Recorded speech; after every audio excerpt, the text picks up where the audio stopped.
उर्मिला ने जब से कथित वीआईपी के नाम का खुलासा किया है, तब से चाहे नेता हो या अधिकारी हो, सबने चुप्पी साधी हुई है। मानो उर्मिला नहीं विष कन्या हो, जिसके पास हर किसी के राज छिपे हो। अंकिता भंडारी हत्याकांड मामले में नेताओं की चुप्पी कई सवाल खड़े करती नजर आ रही है। बीते 1 महीने के भीतर ही उर्मिला इतनी ताकतवर बन गई है कि कोई उनसे पंगा लेने की हिम्मत नहीं जुटा पा रहा है। रिपोर्ट देखिए। बीते 1 महीने के भीतर ही उर्मिला सनावर इतनी ताकतवर बन गई कि कोई भी उससे पंगा लेने से पहले 100 बार सोचे। अंकिता भंडारी हत्याकांड मामले में कथित वीआईपी के नाम का खुलासा करने के बाद मानो नेताओं ने चुप्पी साध ली हो, जैसे न जाने कौन से राज उर्मिला खोल दे। सवाल तो ये है कि उर्मिला सनावर ने सोशल मीडिया पर आकर जो कुछ कहा, आखिर इतनी जानकारी उर्मिला के पास आई कहां से?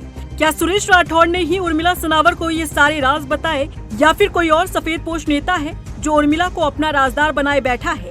दरअसल शुरुआत में जब उर्मिला ने कथित वीआईपी के नाम का खुलासा करने के लिए ऑडियो वायरल किया, जिसमें दुष्यंत गौतम को कथित वीआईपी बताया गया था, इसका खुलासा भी बीजेपी के पूर्व विधायक सुरेश राठौड़ के आधार पर ही किया गया। उर्मिला सनावर ने भी बताया था कि ये सभी जानकारी उर्मिला सनावर को सुरेश राठौड़ ने ही दी है। इतना ही नहीं, इस मामले में उर्मिला सनावर ने बीजेपी के प्रदेश अध्यक्ष महेंद्र भट्ट को भी घसीटने का काम किया।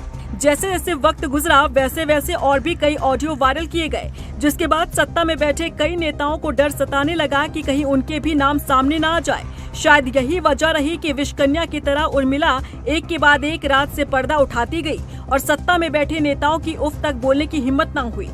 उर्मिला सनावर पर इस मामले को लेकर कई मुकदमे भी दर्ज हुए, कई गंभीर आरोप भी लगाए गए। इसके बावजूद इन नेताओं की उर्मिला से पंगा लेने की हिम्मत नहीं हुई।